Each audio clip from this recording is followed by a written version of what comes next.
December 27, 1943, Hill 730, San Pietro, Infine, Italy.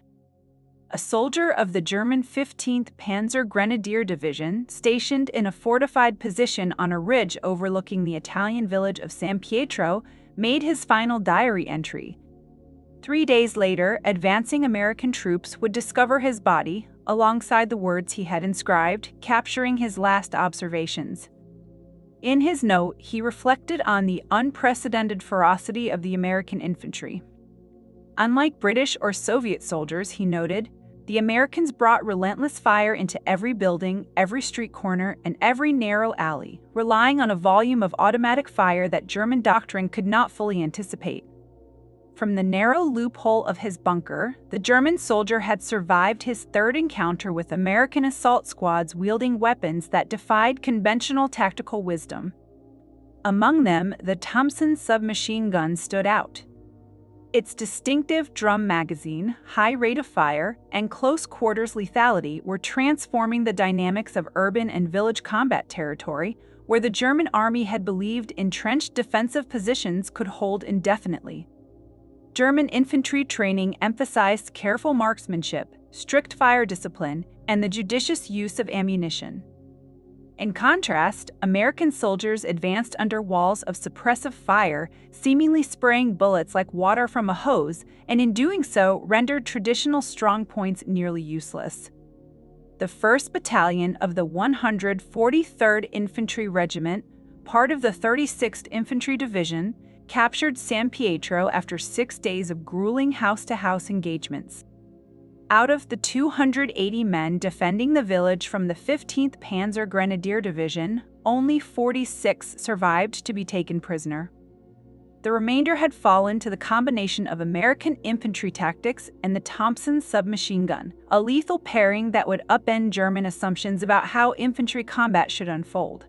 What German forces encountered in Italy, and what they would later confront in Normandy, was not merely the effect of superior firepower. It was a fundamental shift in tactical philosophy, enabled by the United States' capacity to manufacture large numbers of sophisticated automatic weapons. When first reported in the 1920 seconds, the Thompson submachine gun had been dismissed in Germany as an expensive and impractical curiosity. Costing around $200 per unit in 1921, equivalent to more than $3,000 today, it was far beyond what any regular army could afford. By comparison, the German MP-18 could be produced at a fraction of that expense.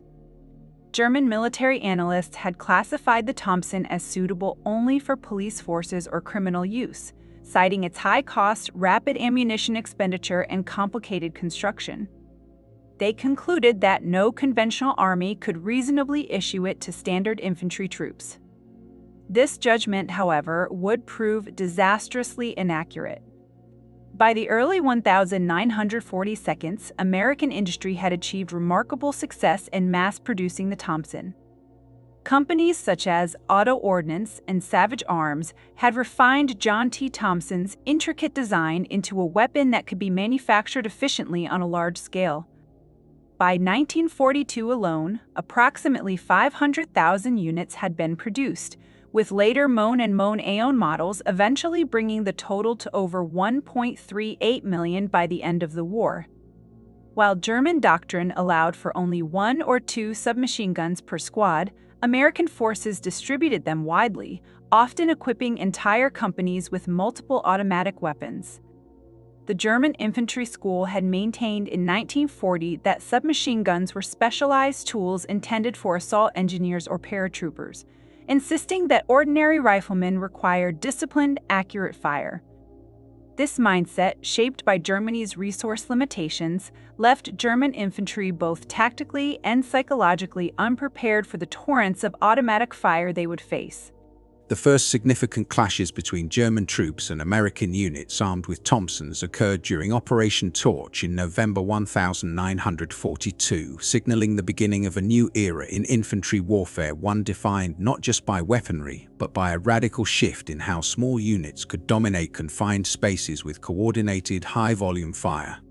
During the North African Campaign, the 509th Parachute Infantry Regiment, along with selected units from the USS Second Corps, deployed with money-owned Thompsons as standard issue for non-commissioned officers and designated personnel. This unusual distribution immediately caught the attention of German intelligence, which had not anticipated such widespread use of submachine guns among frontline troops. A German officer from the 10th Panzer Division, stationed in Tunisia in January 1943, recounted the encounters at Kasserine Pass. Initially, conventional tactics seemed effective in pushing American forces back, but once the Americans established defensive lines, the intensity and consistency of their automatic fire astonished the Germans. It appeared as if nearly every other American soldier carried a machine pistol. While the Thompson's actual combat effectiveness was significant, its psychological impact on German troops was even greater. Soldiers trained to monitor ammunition and pace their fire found it incomprehensible that Americans would expend thousands of rounds in just a few minutes of engagement. Reports indicated that a single platoon could fire more rounds in 5 minutes than a German company would typically use in an entire day of operations. Prisoners captured near Gafsa repeatedly described their shock during interrogations. German training emphasized that automatic weapons were auxiliary tools to be deployed sparingly, whereas Americans relied on them as primary instruments of attack. Entire magazines were fired in rapid succession to suppress enemy positions, often before defenders could respond effectively. The Italian campaign, spanning from September 1943 to May 1945, became the true proving ground for the Thompson and provided German forces with a first-hand education in American small arms doctrine. Italy's mountainous terrain, fortified towns, and the heavily defended Gustav Line initially favored the German defenders, who believed that a 3-to-1 numerical advantage was required for a successful assault. The money-owned Thompson, however, shifted this tactical assumption. During the crossing of the Rapido River in January 1944, German soldiers from the 15th Panzer Grenadier Division faced waves of American assault boats. The Thompson-equipped attackers maintained constant streams of automatic fire, making it impossible for defenders to hold their positions. Despite the superior rates of fire of the German MG-42, there was typically only one per squad, whereas American forces concentrated multiple automatic weapons at critical points, creating devastating overlapping fields of fire. The battle surrounding Monte Cassino between January and May 1944 offered German troops the clearest demonstration of American automatic fire tactics. Elite paratroopers of the 1st Fallschirmjäger Division, defending the monastery and surrounding heights, faced relentless attacks. Veterans familiar with combat on the Eastern Front noted the Americans' consistent approach, advancing behind continuous suppressive fire with soldiers delivering bursts while moving, targeting every potential firing position, windows, doorways, and exposed areas regardless of whether they were occupied. In the rubble and urban environment of Monte Cassino, the Thompson's strengths were particularly pronounced. The A45 ACP cartridge, though limited in range, delivered tremendous stopping power at close quarters. The money-owned's rate of fire, ranging from 600 to 700 rounds per minute, combined with a muzzle velocity of 920 feet per second, produced a dense and effective curtain of bullets at typical engagement distances under 50 yards. These capabilities underscored why the Thompson became a hallmark of American infantry tactics in both urban and constrained terrain, reshaping the German understanding of how automatic weapons could be employed offensively. The landings at Anzio in January 1944 offered a clear demonstration of the United States' ability to implement tactics heavily reliant on concentrated firepower. For 4 months, the isolated beachhead, encircled by German units, became a testing ground for the use of automatic weapons in sustained defensive operations. One of the most striking documented instances involved a British infantryman wielding a Thompson submachine gun, who reportedly killed 19 German soldiers before being killed at his post, a feat recorded by Captain Frank Griesma. Units including the British 1st Division, Commonwealth Forces, and the U.S. 3rd Infantry Division made extensive use of Thompsons during the entrenched, static combat that characterized the beachhead. German counterattacks frequently ran into defensive lines where Thompson submachine guns had been allocated from company weapon reserves. Notably, the 3rd Infantry Division, tasked with defending the Mussolini Canal sector, requisitioned extra Thompsons from replacement depots to bolster its firepower. A German soldier from the Hermann Göring Division, describing a night assault on February 16, 1944, recounted that his squad infiltrated to within 30 meters of American positions before being detected. When American fire erupted, it was not the sustained bursts of heavier machine guns that proved deadly, but the simultaneous discharge of numerous individual automatic weapons. This engagement resulted in the loss of half the attacking company in under 2 minutes. When US forces launched the Normandy invasion on June 6, 1944, German defenders again faced assault units equipped with Thompsons in the initial landing waves. The 82nd and 101st Airborne Divisions distributed Monet-owned Thompsons to squad leaders, assistant leaders, and reconnaissance personnel. Rangers assigned to attack Point D-Hawk carried the weapons specifically for clearing fortified positions. Heinrich Coo, a German machine gunner who survived Omaha Beach and became known as the Beast of Omaha, later described the chaotic intensity of the American assault. During close-quarter fighting at the seawall, the battlefield dynamics shifted dramatically. The Thompson, referred to by German soldiers as the Chicago Typewriter, allowed US troops to move forward while firing, generating suppressive fire through volume rather than precise aiming. While Normandy's bocage initially favored defenders, the compact automatic weapon allowed Americans to neutralize these advantages. American infantry doctrine emphasized marching fire, advancing continuously while firing to suppress enemy positions. Carl H. Cartridge, Jr. of the 5001st Parachute Infantry Regiment noted that German field hospitals were inundated with casualties from Thompson-inflicted wounds, although the often cited notion of Germans universally fearing the weapon cannot be fully verified in memoirs. Veterans who had fought on the Eastern Front, accustomed to Soviet mass attacks supported by few automatic rifles, were unprepared for individual soldiers advancing behind dense personal suppressive fire. After the Battle of Carano, German reports highlighted that American troops did not follow the pattern of halting to shoot. Instead, they fired as they advanced, a tactic impossible to replicate with bolt-action rifles.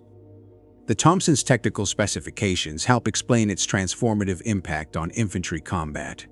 The MUN 8928A model fired at 600-800 rounds per minute, and the MUN AON at 600-700 rounds per minute.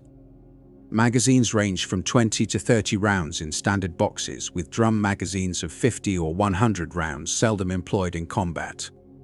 Its muzzle velocity was approximately 920-935 feet per second, effective up to 50 yards, and it weighed around 10.8 pounds empty for the MUN 8928 AONI and 10.45 pounds for the MUN AON, with a barrel length of 10.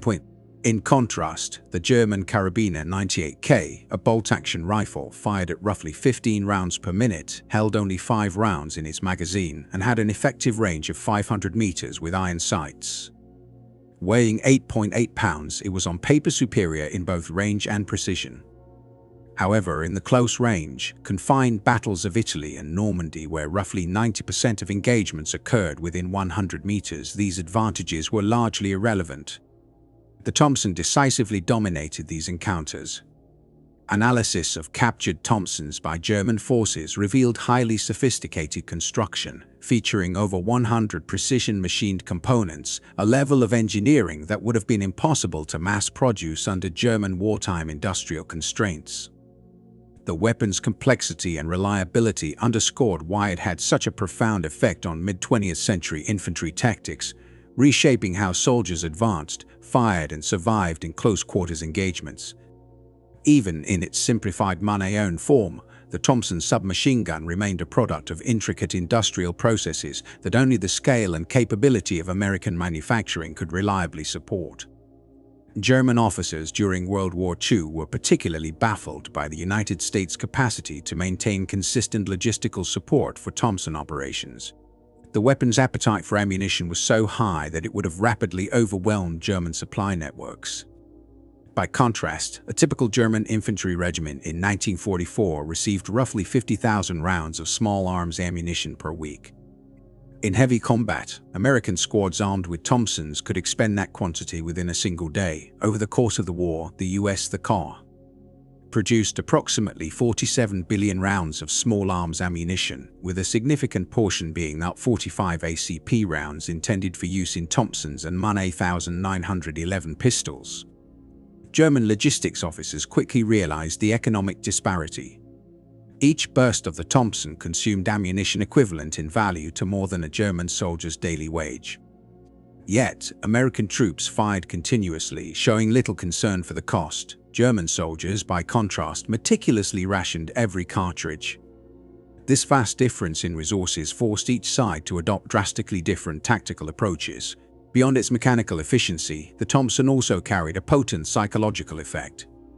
The weapon's rapid-fire 45 caliber rounds produced a deeper, sharper sound than the German 9mm submachine guns, often signaling the approach of American units even before visual contact. German veterans later recounted that they could distinguish American submachine gun fire solely by sound.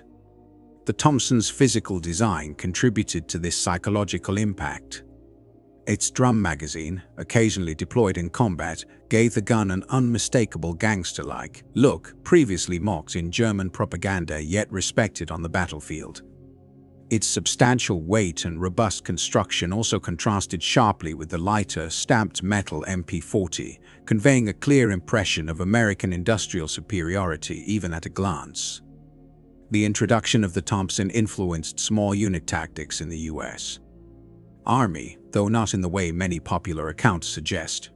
Contrary to common belief, ordinary rifle squads were not uniformly issued Thompsons. Starting on June 30, 1944, company-level headquarters maintained centralized pools of specialized weapons including 6 Monet-owned Thompsons, 6 Browning automatic rifles, and 5 bazookas, distributed according to the discretion of commanding officers. These weapons were typically allocated to reconnaissance elements, lead scouts, non-commissioned officers in charge of patrols, soldiers assigned to urban clearing operations, and teams operating at night. The Marine Corps, however, integrated submachine guns more extensively, authorizing squad leaders to carry them as early as July 1942. Marine parachute units issued these weapons to both squad leaders and their deputies, concentrating them more heavily than in standard infantry formations. This flexible distribution method created uncertainty for German forces, who could not predict the precise location of Thompson-equipped soldiers. Unlike German squads, whose automatic weapons were predictably positioned, Thompsons could appear wherever close-quarters combat was anticipated, enhancing the tactical versatility of American units. The effectiveness of the Thompson was particularly evident in urban engagements, such as the battles for Aachen in October 1944 and subsequent operations across the Rhineland. German defensive doctrine emphasized a methodical withdrawal through successive urban positions, holding the periphery and retreating inward. In contrast, American forces, leveraging the Thompson's capabilities, aggressively penetrated built-up areas. Reports from the 246th Volksgrenadier Division in Aachen noted that Americans often entered buildings through walls, floors, or ceilings rather than the doors and windows where defenders expected them. Every movement was typically preceded by automatic fire through barriers, regardless of immediate targets. Under such tactics, German ammunition stocks would have been depleted within minutes. American room clearing procedures further amplified the Thompson's advantages. Soldiers frequently suppressed entire rooms from doorways before entry, a tactic unachievable with bolt-action rifles. German defenders, trained to wait for visible targets, often found themselves under overwhelming suppressive fire before they could engage. Even in terrain that seemed disadvantageous, such as the dense forests encountered in the Hurricane operations during September 1944 and February 1945, the Thompson proved adaptable. Limited visibility, rugged ground, and natural cover, conditions thought to favor defenders with longer-range weapons, did little to diminish the submachine gun's effectiveness. Its volume of fire, mobility, and psychological impact allowed American forces to maintain an edge in both urban and challenging natural environments, demonstrating the weapon's versatility across the varied theaters of the European conflict. During World War II, American troops had to adapt their combat methods for dense forest environments. Standard tactics were often ineffective against the challenges posed by heavily wooded areas, so soldiers began employing the Thompson submachine gun in innovative ways. By firing into the treetops, they could detonate German grenades with wooden handles and trigger mines that were rigged within the branches. The Thompson's 45 caliber rounds proved particularly effective in this context, penetrating thick underbrush and foliage that would deflect lighter bullets. Troops moved in coordinated lines, maintaining a steady stream of gunfire to create walls of suppressive fire through the dense vegetation. Despite these advantages, the forests also exposed the Thompson's weaknesses. Its limited effective range meant that German snipers and machine gunners positioned at greater distances could engage American forces before the submachine gun became lethal. In certain situations, units opted to use captured German rifles, which offered longer reach and more practical ammunition logistics in restrictive terrain. The experience highlighted that while the Thompson excelled in short-range engagements, it could not fully replace conventional rifles across all scenarios. Consequently, American infantry doctrine evolved to integrate the Thompson's rapid-fire capability with the extended range of rifles, combining sustained fire and shock tactics at the squad level. This integration was evident during the Battle of the Bulge in December 1944, when German forces launched their final large-scale offensive on the Western Front. Initial German gains were facilitated by surprise, but as American units reorganized, the Thompson again demonstrated its decisive role in close-quarters combat. At the Bastogne perimeter, paratroopers of the 101st Airborne Division, encircled and outnumbered, relied heavily on Thompson fire to defend key positions. Natural terrain channeled German assaults into concentrated kill zones, where American soldiers could unleash highly effective automatic fire without depending solely on crew-served weapons. During operations such as the engagement at Stoumont, German units led by Joachim Peiper encountered American infantry equipped with Thompsons. While German armor could dominate long-range confrontations, U.S. soldiers used the submachine gun to close distance rapidly, neutralizing tank advantages and delivering suppressive fire that prevented enemy infantry from effectively supporting armored assaults. By March 1945, during crossings of the Rhine, the combination of automatic weapons and infantry coordination reached a high point. Engineers advancing in assault boats relied almost entirely on Thompsons, providing intense suppressive fire that German observers described as unparalleled.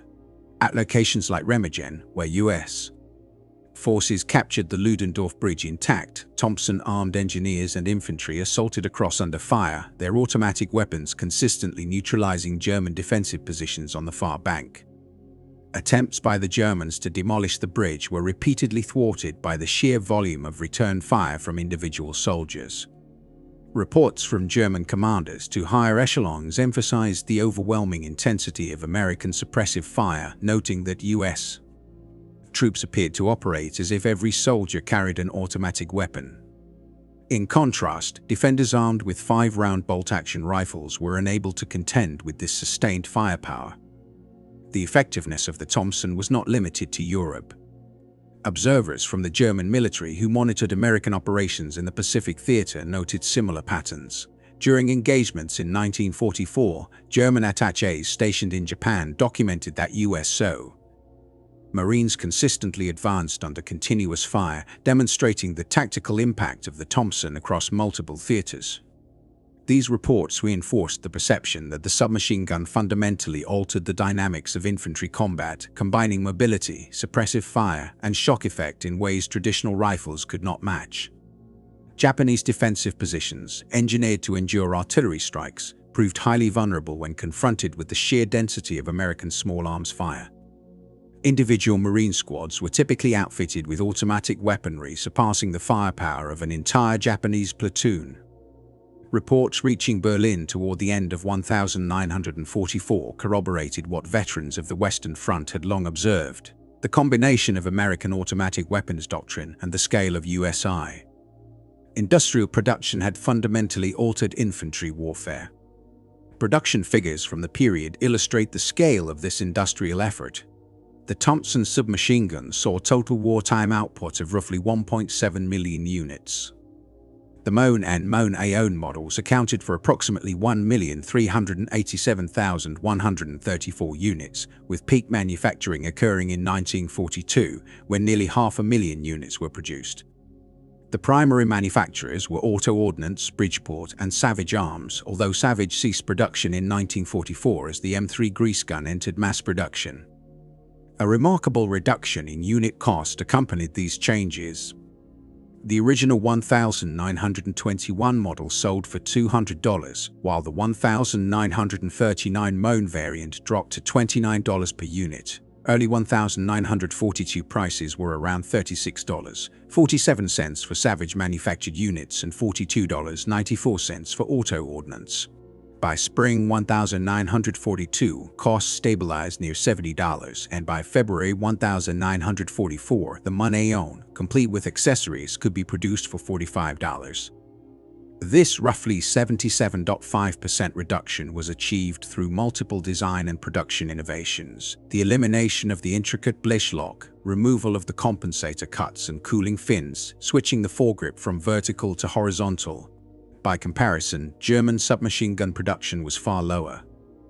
The MP-38 totaled just 40,576 units, while the MP-40 reached 869,792 units, bringing combined MP-38-40 production to approximately 910,368 units. Later models, including the MP-43-44 and STG-44, produced around 25,977 units. Despite their lower cost per weapon due to extensive stamping, German firearms could not match the volume, reliability, or overall craftsmanship of American submachine guns. The MP-40's simple construction 38 parts versus the Thompson's more than 100 highlighted divergent industrial strategies and resource limitations. Extensive training further enhanced American advantages. U.S. infantrymen underwent rigorous instruction with the Thompson, firing hundreds of rounds during basic training to develop instinctive handling skills. Emphasis was placed on rapid, reflexive shooting, clearing jams without visual guidance, and maintaining weapons under field conditions. German troops, especially late war replacements, often reached the front lines with minimal exposure to their assigned firearms, limiting their operational proficiency. This disparity in preparation magnified the material superiority of U.S. forces. American soldiers could deploy automatic weapons effectively in high-pressure scenarios, while German troops struggled even when equipped with captured Thompsons. By the latter part of 1944, German doctrine had difficulty countering the American approach to automatic weapons deployment. Standard tactics, which relied on strategically placed machine guns supporting rifle squads, faltered when facing U.S. units capable of flexible and unpredictable fire distribution. The combination of industrial output, innovative design, and comprehensive training had reshaped combat dynamics on the battlefield, leaving German forces consistently at a disadvantage. During World War II, the Wehrmacht issued updated tactical instructions aimed at mitigating the overwhelming firepower of American forces. These new guidelines advocated for widely spaced troop formations to reduce the damage from concentrated attacks, prioritized engaging at longer ranges to take advantage of German rifles, and encouraged the deployment of mines and obstacles to shape enemy movement. Despite these efforts, the strategies often fell short when confronted with the realities on the ground.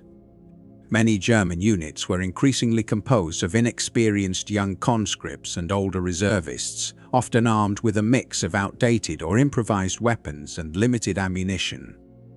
Even when soldiers understood the tactical concepts, they were frequently unable to match the sheer volume and consistency of American fire. Accounts collected from German veterans after the war repeatedly emphasized the effect of the Thompson submachine gun.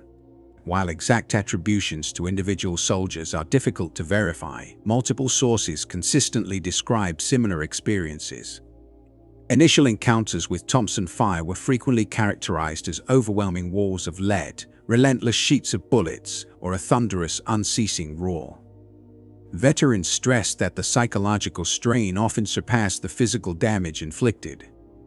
The knowledge that Americans could afford to expend ammunition freely, while German forces were forced to conserve every round, created a pervasive sense of futility and material disadvantage. Even elite German formations, including paratroopers, acknowledged the threat posed by American infantry armed with Thompsons. In confined urban settings, ruined streets, or trench networks, the weapon's rapid-fire capability neutralized traditional German advantages in training and maneuver.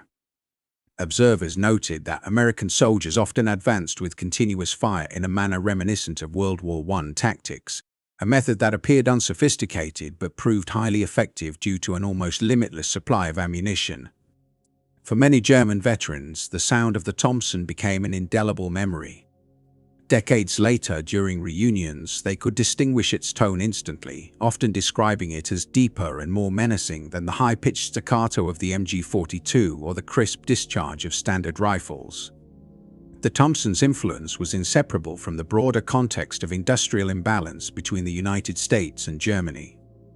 Each gun required precise machining, high-quality steel, and a complex assembly process, resources that Germany could ill afford under wartime conditions. Meanwhile, American factories produced not only millions of submachine guns, including the Thompson and M3, but also vast numbers of tanks, trucks, military aircraft, and pistols, along with tens of billions of small arms rounds. In contrast, German arms production faced constant disruption from strategic bombing, and even basic rifle output declined as the war progressed. This disparity meant that German forces could never replicate American tactics, even when they fully understood them. The Thompson's heavy consumption of ammunition highlighted American logistical advantages. A single gunner could carry several hundred rounds, often exceeding the total weight of a fully equipped German rifleman. The 45 ACP cartridge used in the Thompson also demanded more material than standard German 9mm rounds, yet American units never experienced shortages. Overall, from the attack on Pearl Harbor to victory over Japan Day, U.S. small arms production totaled roughly 47 billion rounds, supporting millions of weapons without interruption. Germany, by comparison, could not consistently produce more than 2.5 billion rounds per year for all small arms, a supply barely sufficient for existing forces. Beyond its battlefield effects, the Thompson became a symbol of American military presence and industrial might. German civilians frequently recognized advancing U.S. units by the distinctive sound of the weapon, and it appeared in propaganda as an emblem of American gangster-like aggression. At the front, however, soldiers understood that the Thompson represented more than intimidation. It was a tangible demonstration of the logistical and industrial superiority that ultimately shaped the course of engagements. Efforts by Wehrmacht propaganda sought to downplay the significance of the Thompson submachine gun, portraying it as inefficient and unreliable. Yet, soldiers on the front lines quickly recognized the disparity between these claims and the battlefield reality. Against relentless streams of automatic fire, precision became a secondary concern. Survival relied on the sheer volume of fire. This clash between official narratives and tangible experience contributed to the erosion of morale within German ranks. By the time American forces penetrated deep into Germany in 1945, assault units equipped with Thompsons were often at the forefront of the advance. During the engagements at Cologne, Nuremberg, and Munich, German defenders frequently hastily assembled Volkssturm units composed of elderly men and teenage boys were confronted with firepower they could neither counter nor fully comprehend. These encounters highlighted the overwhelming material advantage the Thompson provided. Units armed with outdated rifles, captured weaponry, and limited ammunition faced American squads with abundant automatic arms and virtually limitless supplies. The confrontations resembled systematic annihilation rather than traditional combat. Captured German soldiers sent to POW camps in the United States gained first-hand insight into American industrial capacity. They observed American troops conducting training exercises with more ammunition in a single day than entire German companies might receive in an entire month. This practical exposure offered a far clearer explanation for their defeat than any theoretical analysis or tactical report could. Throughout American camps, German prisoners closely observed the handling, maintenance, and deployment of Thompsons. Weapons were treated pragmatically as functional tools rather than cherished artifacts, replaced when necessary instead of painstakingly repaired. This practical approach demonstrated an industrial scale of warfare that German observers had struggled to grasp during the conflict. In the immediate post-war years, German military analysts frequently highlighted American use of automatic weapons as a key factor in battlefield outcomes. The United States Strategic Bombing Survey included interviews with numerous German officers to assess tactical lessons. Senior commanders acknowledged that the Thompson had provided American infantry with a decisive edge in close-quarters engagements. German doctrine, built around disciplined marksmanship and concentrated machine gun fire, proved unable to adapt to the Americans' decentralized squad-level firepower. What the Germans could only achieve at company level, Americans accomplished at the level of a single squad. In this way, the Thompson symbolized more than just a firearm. It reflected a philosophy of warfare rooted in industrial might. Where German forces relied on skill, training, and improvisation to compensate for material shortages, Americans leveraged industrial production to solve tactical challenges. Though the Thompson was complex and costly to manufacture, mass production allowed millions of units to reach the front, embodying this industrial approach in every firefight. The influence of these lessons persisted long after the war. When West Germany formed the Bundeswehr in 1955, American experience played a direct role in shaping its early structure. Initially, German forces used American-supplied weapons, including Thompsons, before gradually adopting NATO standard arms. This choice reflected practical acknowledgement of the effectiveness of American automatic weapons. Tactical doctrines emphasizing squad-level automatic fire became standard, institutionalizing principles learned from confronting overwhelming firepower. The impact of this approach extended beyond Europe. The Korean War from 1950 to 1953 offered further confirmation of the Thompson's effectiveness. German military observers attached to United Nations forces noted that the same small unit fire tactics that had shattered Wehrmacht resistance now countered large-scale human wave assaults by Chinese troops. The weapon that had once startled German veterans continued to dominate close combat scenarios, proving its tactical relevance across diverse terrains and opponents. Former Wehrmacht observers of United Nations forces noted that American troops consistently relied on similar combat methods, emphasizing rapid, close-range automatic fire. The Thompson submachine gun, initially perceived by German analysts as a weapon reflecting the Americans' seemingly limitless resources, proved effective against any infantry unit armed primarily with rifles. Its use in combat demonstrated that sheer volume of fire could overwhelm traditional defensive tactics. Beyond its role as a simple firearm, the Thompson became a powerful emblem of U.S. days. Industrial capacity and logistical efficiency. German soldiers confronting American units equipped with Thompsons experienced more than just superior weaponry. They witnessed firsthand the scale of American manufacturing and organizational power. From early engagements in North Africa to the final confrontations on German soil, the Thompson exposed Wehrmacht troops to a new kind of warfare, one in which industrial output and mass-produced armaments dictated battlefield success. The pre-war German reliance on highly trained riflemen and concentrated machine gun nests was rapidly undermined by dispersed automatic fire delivered at unprecedented rates. Captured Thompson submachine guns quickly became prized acquisitions among German units, though shortages of compatible ammunition severely limited their practical use. Official German directives detailing the deployment of captured Thompsons reveal both a recognition of the weapon's combat potential and the growing desperation within the Wehrmacht. Units that managed to secure both the firearms and their ammunition often noted immediate improvements in their battlefield performance. Yet, sustaining the continuous rates of fire characteristic of American forces proved impossible under German logistical conditions, highlighting the critical link between a weapon's effectiveness and the infrastructure supporting it. The lessons learned from facing the Thompson resonated well beyond World War II. Its impact influenced both weapon development and tactical doctrines globally. The idea of equipping individual soldiers with fully automatic firearms, once a revolutionary concept to German commanders in 1943, eventually became a standard in modern militaries. Soviet military analysts studying German reports after engagements with American-equipped forces incorporated these insights into the design of the AK-47. This new assault rifle sought to combine the rapid-fire capabilities of a submachine gun with the range and versatility of a traditional rifle, balancing firepower with feasible mass production. Ultimately, the operational history of the Thompson in World War II underscored the interplay between technology, industrial capacity, and combat doctrine.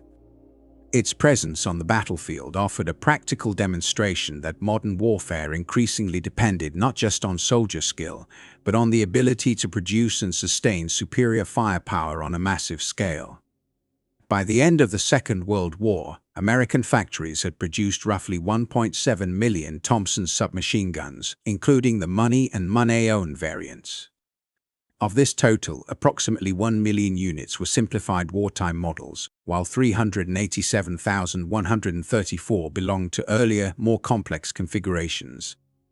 At its industrial peak in 1942, annual output approached 500,000 weapons, a staggering figure for a firearm that had once been considered too expensive and intricate for mass deployment.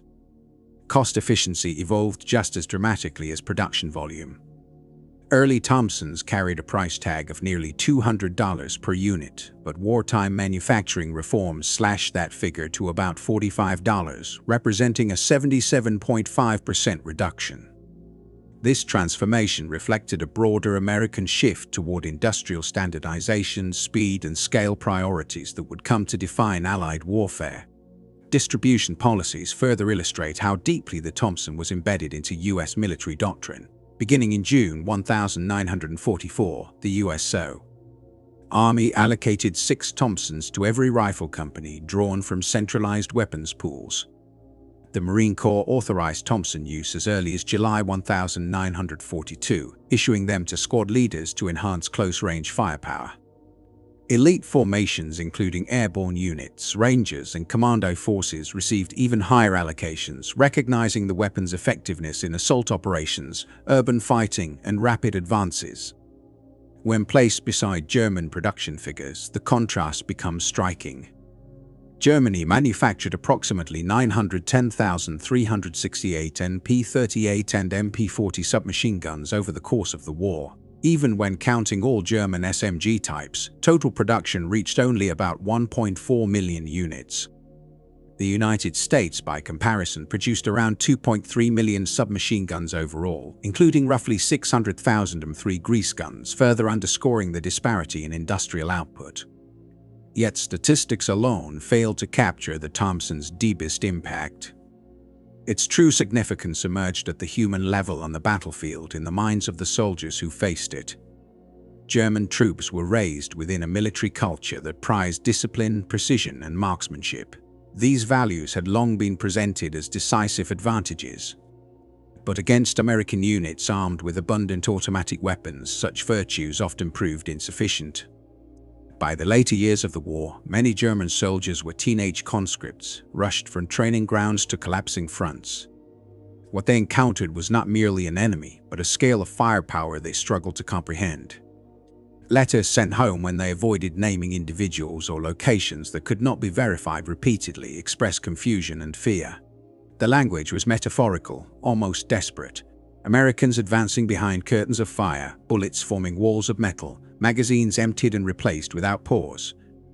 These descriptions were attempts to give shape to an experience that defied previous understanding of combat. Official propaganda offered no meaningful explanation. Nazi messaging insisted that German soldiers were racially superior warriors confronting soft, undisciplined Americans.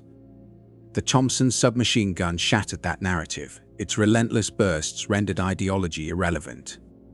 Unable to confront this reality, propaganda outlets reframed the weapon symbolically, depicting American soldiers as Chicago gangsters wielding Tommy guns, an effort to criminalize the enemy rather than acknowledge military effectiveness. At the front, such caricatures provided no reassurance. German soldiers listening to the unmistakable rhythm of Thompson fire found the gulf between propaganda and reality impossible to ignore. Each encounter widened that gap, accelerating disillusionment and eroding morale. What unsettled them most was not the weapon alone, but what it represented. the Thompson became a tangible symbol of American advantages: unmatched industrial capacity, vast logistical networks, deep training reserves, tactical adaptability, and material abundance. The shock it delivered was not merely tactical, it was existential. German soldiers began to grasp that they were fighting not just an army, but the world's most powerful industrial system. The Thompson embodied a paradox that defined American warfare. It was complex yet mass-produced, expensive yet expendable, heavy yet mobile, powerful yet widely distributed. From the first clashes in North Africa, through the hedgerows of Europe, and into the streets of Germany itself, the weapon served as an unspoken lesson in modern industrial war. Each burst of its 45 caliber rounds, fired at roughly 600 rounds per minute with a muzzle velocity near 920 feet per second, delivered more than physical destruction. It communicated a brutal truth: wars were no longer decided by martial spirit alone. Victory belonged to those who could outproduce, outsupply, and outlast their enemies. Not superior tactics, but superior factories. Not ideology, but output.